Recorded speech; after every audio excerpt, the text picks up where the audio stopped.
troca en túneles, ¿no? ¿Vale?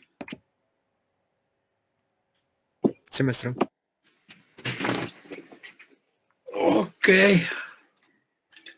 Las excavaciones subterráneas, como ya hemos comentado, sí, pues se trata de los socavones, de los túneles, de las galerías, de los contrapozos, de las lumbreras, de los nichos, pero los que llevan mayor soporte en este o mayor desarrollo son los túneles, ¿sale?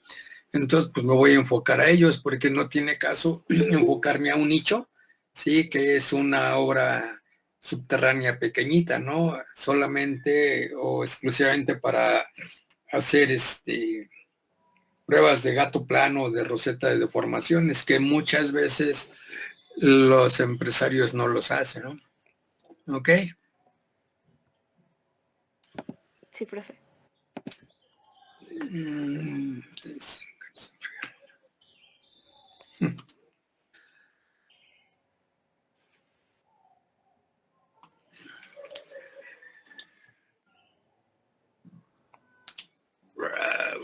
Bueno, entonces vamos a empezar, ¿no?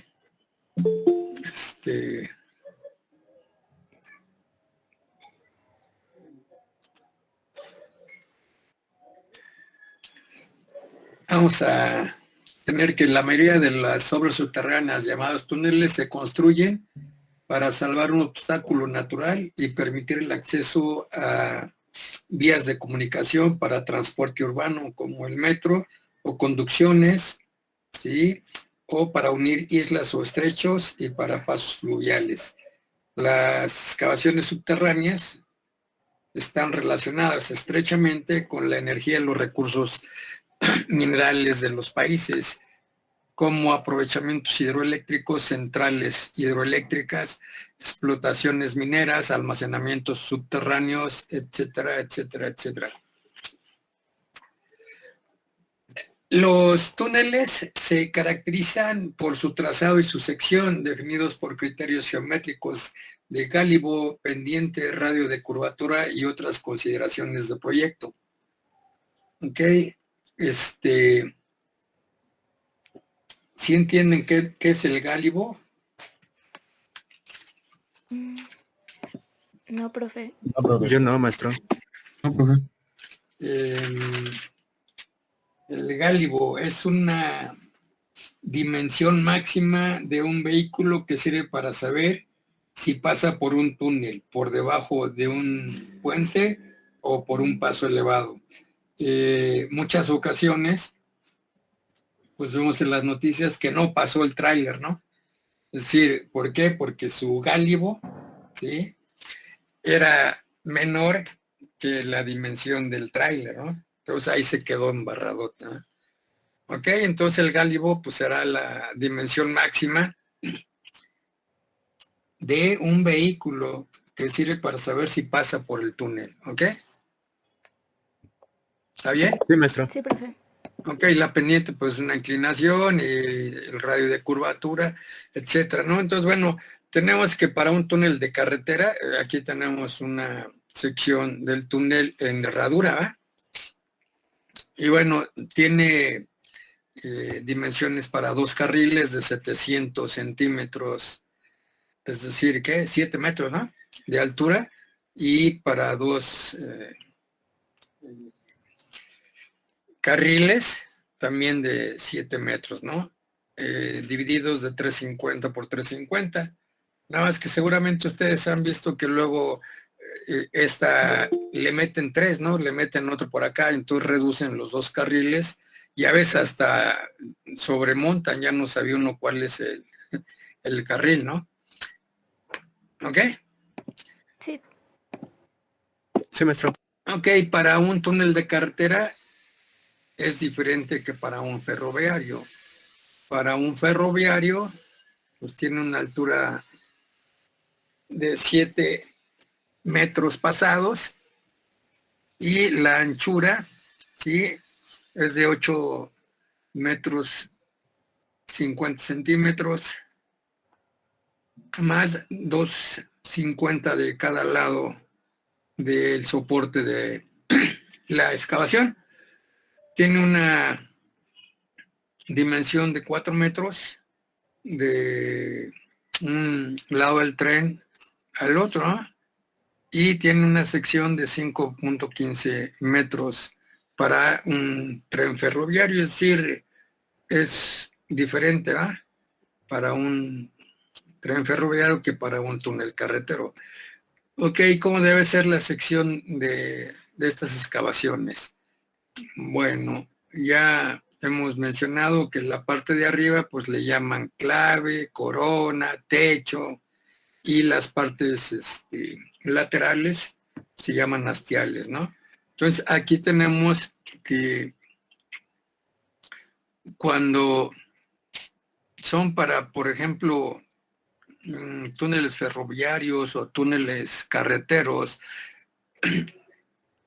que les ponen solera, bueno, por la parte de abajo sí vamos a tener la excavación de una contrabóveda, ¿no? Es decir, va a ser el piso, ¿no? Y primero va a llevar un sostenimiento, ¿ok? Todo el perfil de excavación, es decir, la clave y el hastial, lleva un sostenimiento, ¿ok? Y posteriormente se le pone un revestimiento, ¿ok? Mientras más revestido está un túnel, pues tiene mayor problemas geotécnicos, ¿ok? Mientras más encuadrado está un túnel, entonces no tiene problemas geotécnicos la roca, ¿ok? Bajo el punto de vista de la ingeniería, los datos más significativos son la sección, el perfil longitudinal, el trazado, las pendientes que llevan, la situación de las excavaciones adyacentes, las boquillas que son de presas y los accesos intermedios. ¿Ok? Sí, maestro. Los estudios geológicos geotécnicos son absolutamente necesarios para poder proyectar y construir una obra subterránea. Los objetivos del estudio son las condiciones geológicas, conocerlas, las geotécnicas y también las hidrológicas del trazado, ¿no? Por donde va a pasar mi proyecto. La identificación de puntos singulares o zonas de mayor complejidad, tanto geológica, hidrológica como geotécnica. La clasificación y sectorización geomecánica, que eso incluye pues el agua, incluye las condiciones geológicas y las condiciones mecánicas de la masa rocosa, sus propiedades y sus parámetros para el diseño de la obra civil en la masa rocosa, los criterios geomecánicos para el cálculo de los soportes y de los métodos de excavación, ¿no? Que en general hemos visto que hay diversos cálculos que tenemos que hacer y dependiendo del autor, pues tenemos también diversos métodos de excavación. El emplazamiento, la excavación y la estabilización de las boquillas y de los accesos intermedios, recomendaciones para su excavación de acuerdo a las clasificaciones geomecánicas de los soportes y del proceso constructivo en sí del túnel y el tratamiento del terreno para estabilizarlo, darle refuerzo, darle drenaje o impermeabilizarlo. Entonces, deseamos diferentes métodos de excavación. Por ejemplo, aquí tenemos el método de los ingenieros de Bélgica, ¿no? Entonces, ellos, sí, si es malo el terreno o muy malo, entonces cavan a secciones completas, a excavación, sí, por partes. Primero excavan la parte, la corona, el centro, lo excavan 3,5 metros de acuerdo a las condiciones y después los laterales de la bóveda, de la corona, del techo y luego las laterales de los hastiales, ¿sí? luego las partes intermedias y al final excavan la parte central de los hastiales. Entonces así es como van avanzando los ingenieros de Bélgica, ¿no? Los alemanes es otro rollo en este tipo de excavación. ¿Ok? No todos utilizan la misma metodología. Entonces, bueno, dependiendo del método de excavación, pues vamos a tener que, si es por avance y destroza, pues unos empiezan aquí por el centro y luego uno pensaría, ya avanzó todo esto, pues por el centro del hastial, ¿no? Los alemanes sí excavan al centro del hastial, los ingenieros de Bélgica, ¿no? ¿Ok? También vean que para las condiciones geohidrológicas, cuando hay pues, presencia de agua, pues se ponen geomembranas o geotextiles, ¿no? Y después la malla sobre esto y después el concreto lanzado, es decir, ponen este material impermeable que no es natural, no es artificial. ¿Ok? Ok, profe. Las condiciones geológicas pues, tienen gran influencia al excavar un túnel, ya que podemos encontrar 3 tipos de condiciones naturales que dan lugar a la pérdida de resistencia de la masa rocosa y por tanto pues nos va a generar problemas de estabilidad, ¿no? Por ejemplo, una sería la orientación desfavorable de las discontinuidades, ¿no? Que me va a formar cuñas y sobre estas mismas cuñas, como vemos en la letra C, ¿sí? Si tengo una fractura, pues por la misma cuña va a haber ingreso de agua o filtración hacia el interior de la excavación, que sería otro de los problemas, el flujo de agua hacia el interior de la excavación a favor de fracturas, ¿sí? Formando acuíferos o también en rocas cartificadas, ¿no? Aquí el problema es de que ¿puedo excavar con agua? Sí, nada más que los elementos son más costosos, ¿ok? ¿Podemos sacar el agua? Sí, pero también pues tendremos que poner una bomba y casi una persona que esté ahí prendiendo y apagando la bomba, ¿no? Para extraer el agua. Y otro de las condiciones que influyen, sí, es la orientación desfavorable de las tensiones con respecto al eje del túnel, ¿no? Entonces, por ejemplo, aquí tenemos que el esfuerzo principal, ¿sí?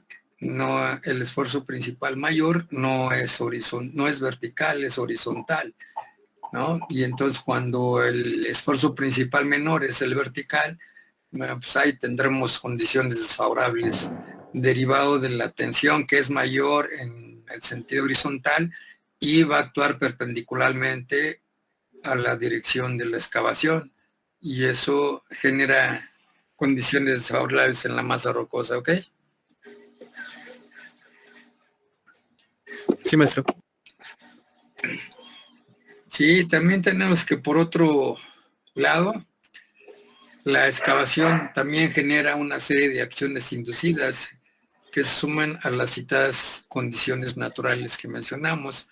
Esta sería la pérdida de resistencia del macizo que rodea la excavación como consecuencia de la descompresión o decompresión creada. ¿Qué es eso de descompresión o decompresión? Es la liberación de la presión, ¿sí? Por la misma excavación. Al liberarse la presión, pues busca lugares, ¿sí? Donde la presión confinante sea menor y digamos que ahí se instala formando diaclasas, fracturas y hasta fallas en la masa rocosa que estaba buena, ¿no? Entonces tenemos apertura de discontinuidades, hay fisuración por voladuras, también si hay voladuras y si hay apertura de la discontinuidad, hay circulación de agua y de oxígeno, entonces va a haber meteorización. Y a veces la meteorización es muy rápida, ¿eh? Por ejemplo, si hay entrada de agua y tenemos rocas calcáreas o rocas constituidas por sulfatos, el agua los va a disolver fácilmente y me va a dar un panorama kárstico, donde va a hacer que el material pues pierda resistencia.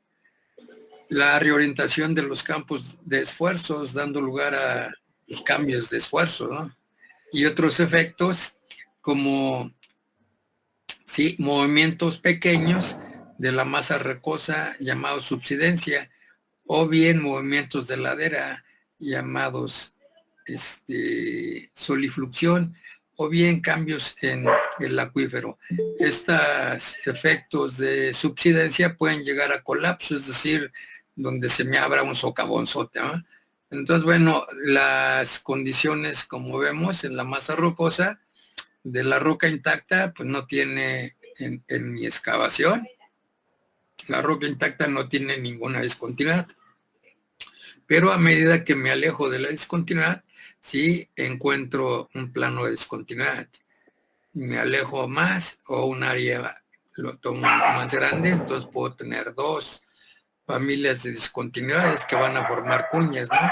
Y total, puedo llegar a tener completamente muchas discontinuidades formándose pequeños bloques, o bien es tanta la fisuración, el agrietamiento, el fracturamiento y la alteración que tengo una brechificación, ¿no? Tengo un material que me va a formar muchas áreas, muchas zonas inestables.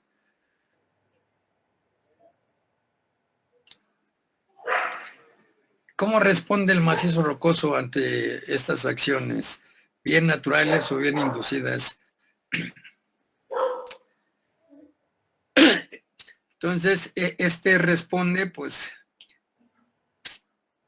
generando condiciones de inestabilidad en la área de excavación, en el área del túnel, y por tanto, las medidas que tenemos que aplicar de sostenimiento, ¿no? Y también el proceso constructivo depende de la escabilidad de las rocas, ¿no? No es lo mismo excavar lutitas que excavar granitos o riolitas, que asimismo es función de ¿qué? De su resistencia, de la dureza, de la abrasividad, entre otros parámetros. Entonces, tenemos que considerar mantenimiento del terreno antes de la excavación. Hay que inyectar mortero a través de micropilotes. Hay que darle un sostenimiento primario y secundario a la excavación, dando un encofrado, un relleno, hormigón proyectado, inyección de anclas o bulones, aplicación de concreto lanzado de manera manual y aplicación de concreto aplicado con máquina. También el transporte del hormigón en vehículos adecuados, ¿no? Y ahí la llevamos, ¿no?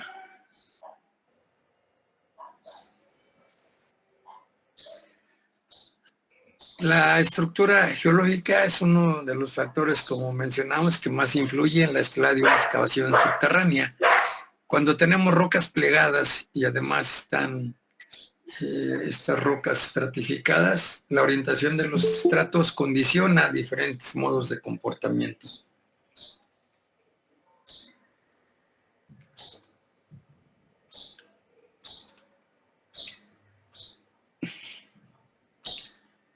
Ay Dios, ¿quién entró ahorita?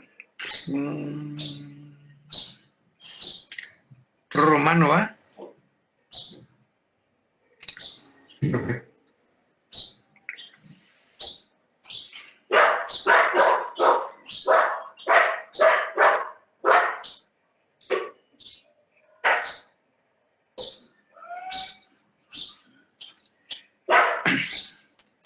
Entonces, esta orientación condiciona diferentes modos de comportarse frente a la escalera de un túnel y influye en los siguientes factores. La orientación estructural desfavorable, por ejemplo, se da cuando el túnel lo excavamos paralelo a la estructura. Cuando lo excavamos perpendicular a la estructura, tendremos que la orientación estructural va a ser desfavorable, ¿no? En una orientación de un pliegue sinclinal va a ser una distribución de esfuerzos desfavorable y un flujo de agua hacia el interior de mi excavación. En un pliegue anticlinal, la distribución de esfuerzos va a ser desfavorable y el flujo de agua no va a ser al interior de la excavación, sino va a ser afuera de la excavación. Entonces el buzamiento de la estructura con respecto a la sección del túnel me puede dar una orientación favorable o desfavorable. La dirección de la estratificación con respecto al túnel también me puede dar una estructura favorable o desfavorable. Y dependiendo del tipo de estructura, dependiendo del tipo de plegamiento, en un sinclinal en general pues tendremos distribuciones y flujo de agua hacia el interior del pliegue que van a ser desfavorables. Mientras que si es un anticlinal, sí, va a ser todo lo contrario, ¿ok? De las discontinuidades, la mayoría de los problemas de la estabilidad se deben cuando hay intersección de la sección del túnel con planos de discontinuidad. Se distinguen las discontinuidades de tipo sistemático y las de tipo singular, ¿no? Las diaclasas, los planos de estratificación y los planos de foliación de esquistosidad, estas van a pertenecer al tipo sistemático.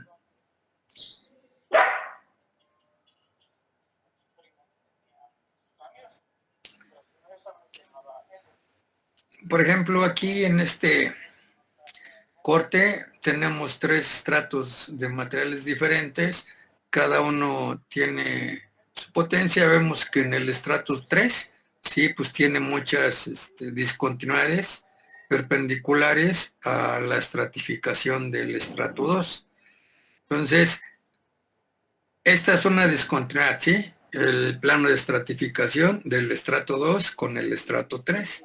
Pero cuando se intersecta con este sistema de fracturas, pues entonces ya tenemos otro plano de discontinuidad que sería la intersección de estos dos, ¿no?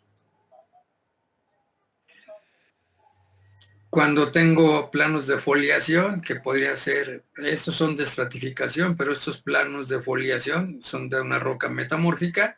Cuando yo tengo que los planos de foliación se intersectan con otros planos de discontinuidad, bueno, pues entonces tendré planos de intersección que pueden derivar en un movimiento en cuña de mi ladera, de mi talud o de mi misma excavación. Sin embargo, las discontinuidades que tenemos que sacar desde el punto de vista de la ciudad, sí, son las más importantes, las del tipo singular, ¿no? Las del tipo singular, tendremos estos ejemplos de estratificación horizontal con caída de bloques y roturas de flexión. Porque tiene su estratificación en ese sentido, pero tiene fracturamiento en este. Entonces, me va a generar cuñas que se van a caer a la excavación y voy a tener que hacer una sobreexcavación. Yo nada más requiero esta área, no requiero toda esta. Entonces aquí tendré que rellenar o tendré que meter taquetes. En fin, la sobreexcavación siempre va a dejar un costo extra, ¿no? Bien, cuando tengo no estratificación horizontal, sino inclinada, ¿sí? Pues solitos, como hay formación de diferentes tipos de cuñas, pues bueno, va a haber caída de cuñas y también de bloques que se forman por las intersecciones, ¿no? Y también voy a tener que, sí, hacer retaques aquí en este material para, sí, pues que este sea mi túnel, no toda esta geometría. Aquí también voy a tener que meter dinero, ¿eh? Y bien, cuando ya no es horizontal ni inclinada, ¿no? Digamos, es vertical, miren cómo la misma, el material, ¿sí? Pues forma estas cuñotas, ¿sí? Estos bloques verticales o subverticales, que también le llaman chimeneas, ¿no? Esto provoca una esbeltez de la estructura que va a generar pandeamiento de rocas que estén estratificadas o foliadas y ruptura por pandeo. Entonces, estos son ejemplos de sobreexcavaciones que se dieron en un área ya de España llamada túnel de Trasvé, ¿sí? Entonces, bueno, pues ya hemos de cierta manera analizado en proyección historiográfica. Este es el túnel y aquí tendremos una familia, 2, 3, 4 familias derivado de esta, ¿sí? Cuando tenemos estratificación vertical o subvertical. Acá tenemos muchas más, ¿eh? Sí, tenemos el túnel y tenemos 1, 2, 3, 4, 5, 6, 7, 8, como 10 familias, ¿no? Y cuando tengo la estratificación horizontal, pues tengo 2, 4 familias aquí que se generaron en este túnel que fue excavado, ¿no? Y en general, pues las fallas son las de tipo singular, ¿no? Al estar sometidas estas estructuras a ruptura y deformaciones a lo largo de la historia, sí, de la región, del área, su resistencia pues es muy baja. Va a presentar rellenos miloníticos derivado del material que se forma en las fallas y roca de falla que, además de tener una baja resistencia, pueden constituir vías preferentes para que circule por esta el agua. Si hay circulación de agua, el contenido de humedad va a aumentar y la resistencia, si ya era baja, pues va a bajar todavía más, ¿no? También las fallas pueden acumular esfuerzos tectónicos importantes y no liberarlos en un proceso de 1, 10, 20 o 100 años, sino los liberan procesos de 100 millones de años, por ejemplo. El estudio que hacemos de las dificultades de tipo sistemático, pues debe comprender todos los aspectos, ¿no? Y el método de representación y análisis que utilizamos principalmente es la proyección estereográfica, que puede ser complementado con bloques diagramáticos o secciones transversales, ¿no? Entonces aquí tenemos la representación estereográfica de planos de discontinuidades, ¿no? ¿Ok? También podemos hacer una representación de las orientaciones preferenciales de las discontinuidades a través de roseta de deformaciones, y podemos hacer representación a través de secciones donde se intersectan las discontinuidades y ver cuáles familias al intersectarse pueden tener salida hacia mi excavación, o bien puedo representar a través de bloques diagramáticos, ¿no? Las fallas inciden en la estela de la excavación según su orientación e intersección con el túnel. Al ser planos de gran continuidad, pueden atravesar toda la sección y cortar las discontinuidades de tipo sistemático, generando cuñas o inestabilidades de pequeño tamaño, pero también de gran tamaño, ¿no? Su resistencia es muy inferior al resto de las discontinuidades y pueden estar sometidas a presiones del agua y a esfuerzos tectónicos, constituyendo principales planos de falla. La resistencia de la matriz rocosa influye de manera decisiva en el método de excavación y es un factor importante en la estabilidad de la misma, ¿no? A partir del factor de competencia, ¿sí?, que vimos con González de Vallejo, ¿eh?, en su clasificación SRC, sí, teníamos que el factor de competencia era la resistencia de la matriz rocosa entre, sí, el esfuerzo vertical, ¿no?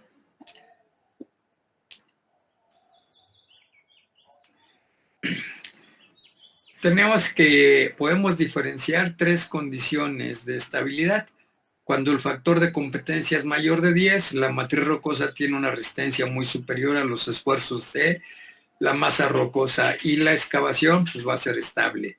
Cuando el factor de competencia, ¿sí?, es menor de 10, pero es mayor de 2, La estabilidad está condicionada por el tiempo y las propiedades de la roca, pudiendo establecer 3 tipos de deformaciones, ¿no? La elástica, la plástica y rotura frágil con riesgo de explosión de roca, si el factor de seguridad, por otro lado, es menor de 2, la excavación puede ser inestable al sobrepasar los esfuerzos, la resistencia de la materia rocosa. La estabilidad estimada a partir del factor no tiene en cuenta la presencia de descontinuidades. Esta situación común puede darse en macizos muy homogéneos, rocas poco homogéneas, o bien en rocas situadas a grandes profundidades donde las descontinuidades pues están muy cerradas, ¿no? Y ahí tenemos planos de intersección, ¿no?, que forman esas estructuras columnares.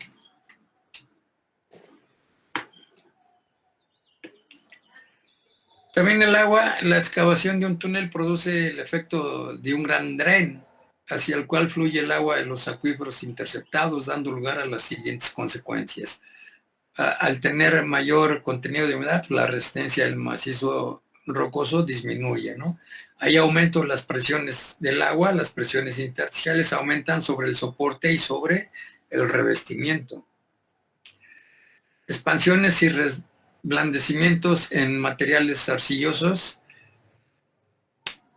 En materiales salinos se puede formar cavidades muy rápidamente por la disolución que tienen estos materiales salinos, y vamos a tener graves problemas en el avance de la excavación porque va a haber mucha sobreexcavación y todo eso se paga.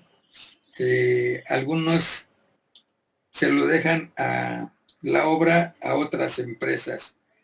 No, bueno, las empresas pues le van a cobrar la sobreexcavación. La conductividad en las masas rocosas hidráulica tiene lugar preferentemente a través de las fracturas o por conductos de mayor tamaño en rocas karstificadas, ¿no? Y tenemos que las filtraciones en los macizos rocosos provienen principalmente de las fallas y las fracturas, ¿sí?, de rocas brechadas, de rellenos de falla y de zonas alteradas. También los contactos litológicos entre rocas de permeabilidades muy diferentes, sí vamos a tener este fenómeno. Los conductos o procesos o paisajes kársticos, los tubos en rocas volcánicas, las cavidades kársticas que pueden suponer un gran riesgo de filtración, además de ser difíciles de localizar. En muchas ocasiones en la parte superior nosotros estamos viendo las calizas, las rocas evaporíticas, las dolomías, y pues no vemos disolución, no vemos subsidencia, no vemos hundimiento, ¿no? Pero a 50, 60, 70, 100 metros, pues tenemos cavernas, tenemos ríos subterráneos, ¿no? Y bueno, no lo vemos, pero ahí está presente, ¿no? Es como el viento, no lo vemos, pero cuando sopla, nos vuela la cabellera, ¿no? En la práctica no es fácil evaluar los caudales y las presiones de agua a lo largo del túnel, particularmente en aquellas rocas que producen formaciones kársticas o rocas muy fracturadas, pues dada su heterogeneidad, es difícil asignar valores representativos a la permeabilidad y prever su comportamiento hidrodinámico, por lo que se recurre a simplificaciones y estimaciones empíricas, ¿no? Y los estudios hidrológicos para túneles deben incluir los siguientes aspectos, ¿no?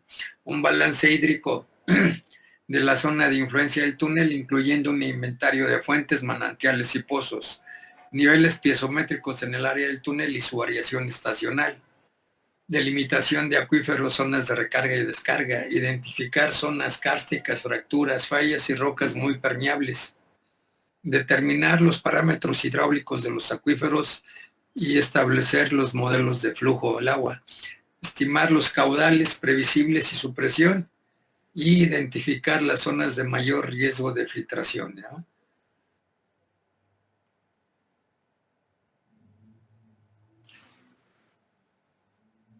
Los sistemas de soporte, tenemos que el soporte va a proporcionar al túnel el principal elemento de estabilización, ¿no?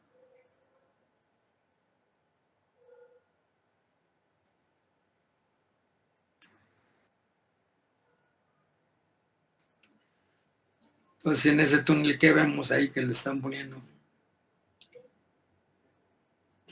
Aquí está Rubalcaba, ¿eh?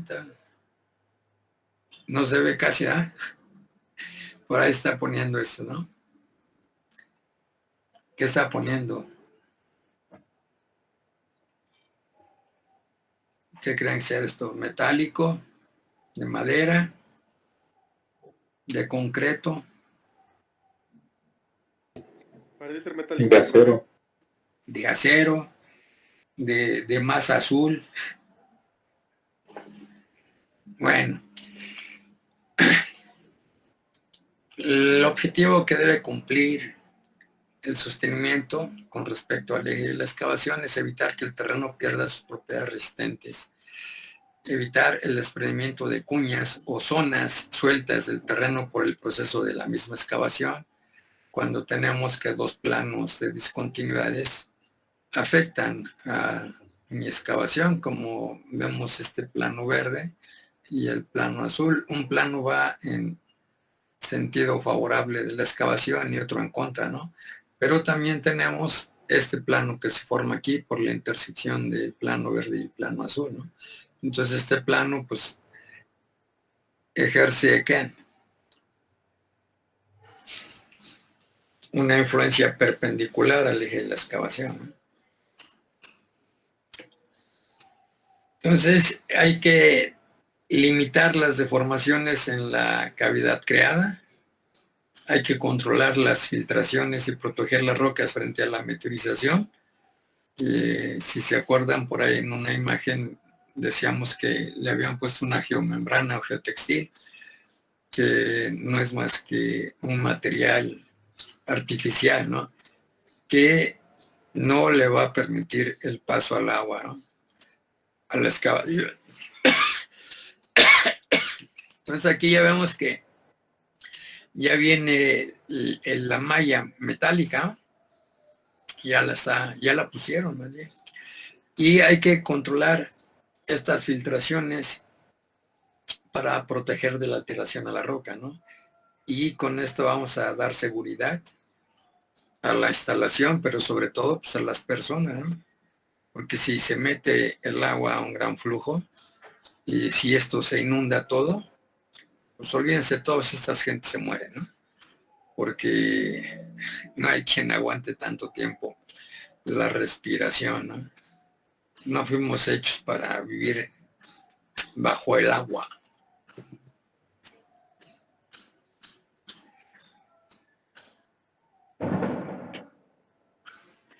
Tenemos dos tipos de soporte, los primarios y los secundarios. El primario es el tipo inmediato o provisional durante la excavación del túnel, es decir, el que se va poniendo luego que excavamos, ¿no? Y el secundario es el tipo de sostenimiento que se utiliza en caso de que el terreno requiera elementos de sostenimiento adicionales en aquellas zonas débiles.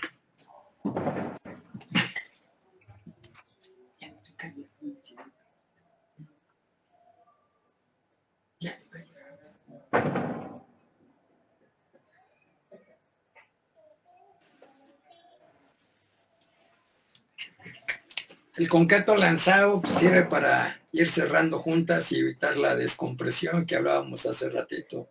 Y también la meteorización de la roca, ¿no? Es decir, es la manera de proteger la masa rocosa. Adquiere una resistencia de 50 kilogramos por metro cuadrado a las 8 horas. Y a los 28 días, sí alcanza 280 kilogramos por centímetro cuadrado, ¿no?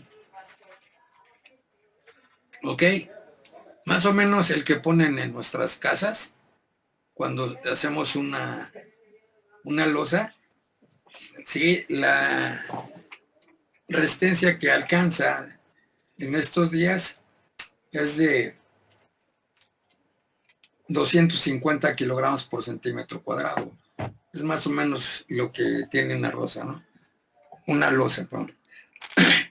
Cuando se utiliza únicamente para el sellado de la excavación, no se combina con elementos de refuerzo adicional, siendo los espesores, o debiendo ser espesores inferiores a 5 centímetros. Cuando se pretende que funcione como un elemento resistente, entonces se refuerza con malla o bien electrosodada o bien con fibras de acero. ¿Ok? Ahí en la imagen, ¿qué tendrá? ¿Malla electrosoldada o fibras de acero? Se ve como malla, ¿no? Maya, ¿no? Fibra, ¿no? Oh, no sé. Sí, Maya. No sé. Malla, miren, aquí está, ¿no? Formada por una parrilla de barras corrugadas unidas mediante soldadura y se utiliza como refuerzo para el concreto, proyectado por su facilidad de adaptación a la forma del túnel. ¿Ok?